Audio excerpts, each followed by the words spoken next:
Look at this healthy crop of rice. I will have more than 1,300 pounds of rice per quarter acre.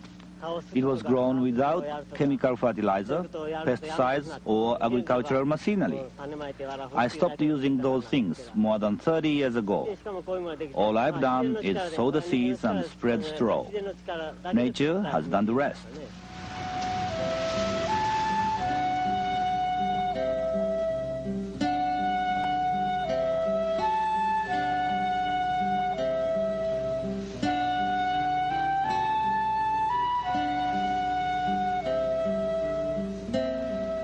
The man you just met is Masanobu Fukuoka, who farms and gardens in Japan. He's living proof that even though we live in an age of high technology and complexity, for living well at home, there's no substitute for the wisdom of simplicity. This is Vermont soil, a long way from those rice paddies in Japan. My name is Vic Sussman. And this is the way I found the garden when I moved here a few weeks ago. Certainly needs some work and restoration. But that's the problem that faces us as gardeners. How do we develop land so it will feed us and build our health while still keeping us in balance with nature?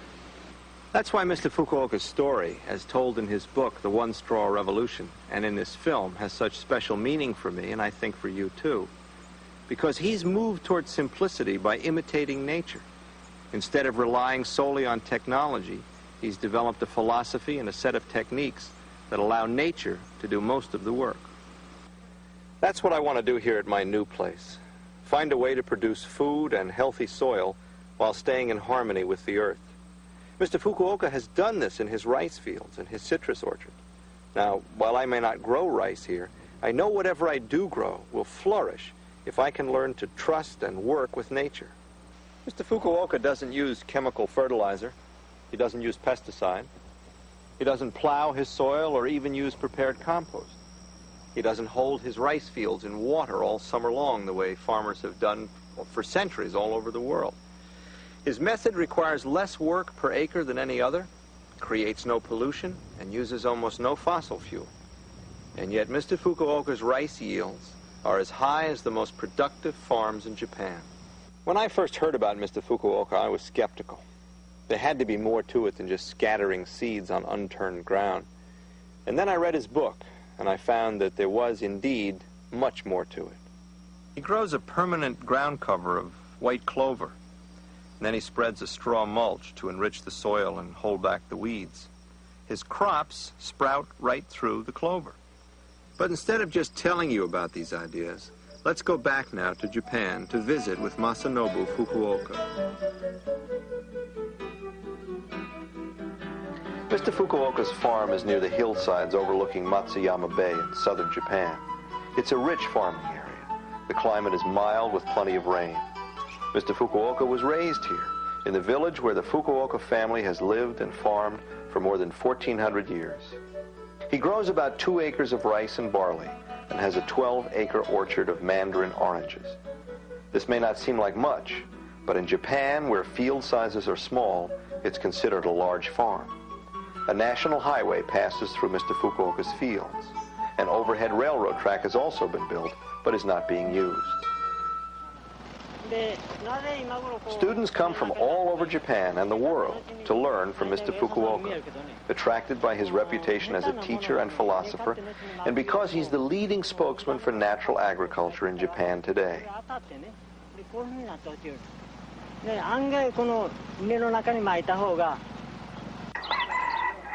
The students live in mud-walled huts in Mr. Fukuoka's orchard. They help with the farming chores. Most arrive unannounced, not knowing what to expect. They stay for a few days or a few weeks and move on. Some remain for as long as several years.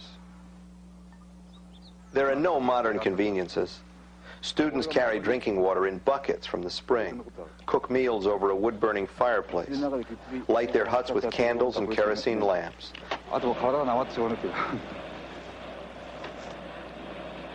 They live entirely on food they grow themselves or gather nearby, wild herbs, vegetables, and fruit, fish from streams and ponds. They work hard from early morning each day. Their jobs vary with the season and the weather.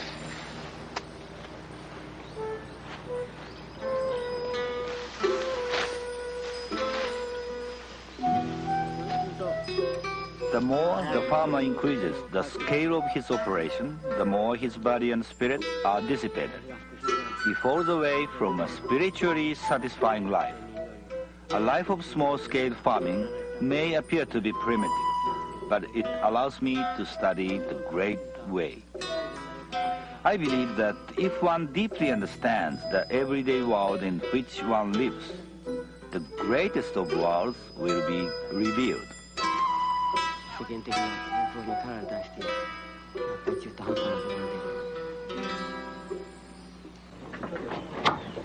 Mr. Fukuoka purposely has his students live this way because it helps develop the sensitivity necessary to tune in to nature's subtle voice. His philosophy is inspiring and has helped many people understand how they may live more thoughtfully here in America. Masanobu Fukuoka's farm is a rich mixture of trees, shrubs, herbs, and vegetables growing in a ground cover of weeds and clover. Chickens run freely foraging beneath the orchard trees, turning out the kind of eggs that can't be bought in stores. Goats are raised in the orchard too. The whole system works in harmony. Besides a traditional organic garden near his house in the village, Mr. Fukuoka grows vegetables in the spaces between the orchard trees. He mixes the seeds of cabbage, turnip, carrot, soybeans, cucumber, and many other vegetables and sows them in the spring. Then he cuts the clover and spreads the clipping over the seeds as mulch. Some vegetables go unharvested. They reseed and come up by themselves year after year, just as tomatoes, pumpkins, or corn will do in any garden. Mr. Fukuoka hasn't always lived on the farm. As a young man, he left his village home to be trained as a microbiologist. He worked in a laboratory in Yokohama as an agricultural customs inspector. Then, when he was 25 years old, Mr. Fukuoka had a flash of insight. He suddenly realized the perfect balance and abundance of nature.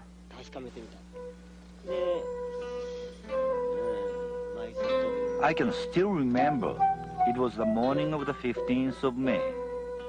A night heron appeared, gave a sharp cry, and flew away into the distance. In an instant, all my doubts and confusion vanished. Everything I believed in was swept away with the wind. I felt that I understood nothing. My spirit became light and clear. All my agonies, dreams, and illusions disappeared. Something one might call true nature stood revealed. From the experience of that morning, my life changed completely. Despite the change, I remained a simple, foolish man. And there has been no change in this from then to now. Mr. Fukuoka saw that problems arise when people think they can improve on nature. So he decided to leave his job and returned home to test his ideas in his own field. At that time, modern technology and chemical agriculture were just being introduced in Japan. The combination of machines and chemicals allowed Japanese farmers to get about the same yields as before, but the work was cut by half or more. It seemed like a dream come true. And in one generation, almost everyone had switched to chemical agriculture. It wasn't so apparent then, as it is now, that the new system caused pollution and depleted the fertility of the soil. Masanobu Fukuoka imitates natural processes as closely as he can.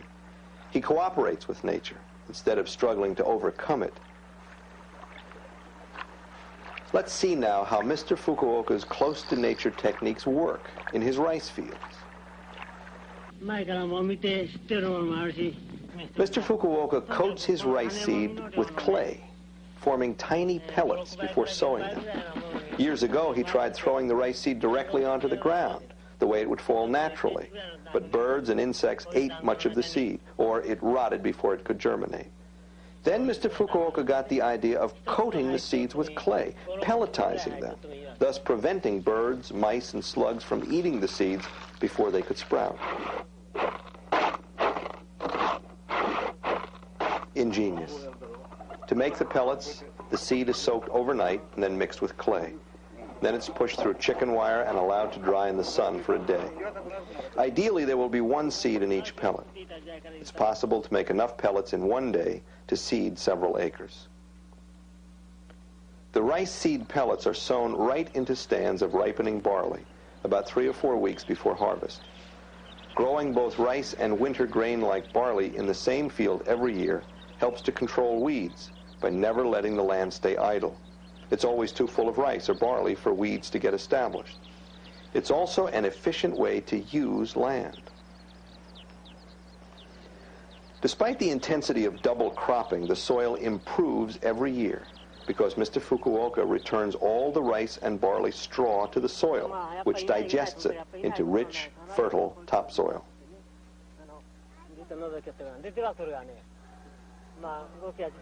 The rice seed sprouts from the pellets about 25 days after sowing, just as the barley is mature and ready for harvest.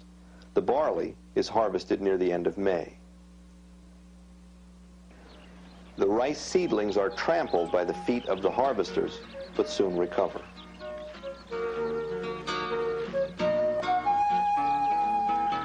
The usual way to develop a plan is to ask, how about trying this, or how about trying that? But that approach only makes the farmer busier. My way was opposite. I was aiming at the pleasant, natural way of farming, which makes the work easier instead of harder. How about not doing this? How about not doing that? That was my way of thinking.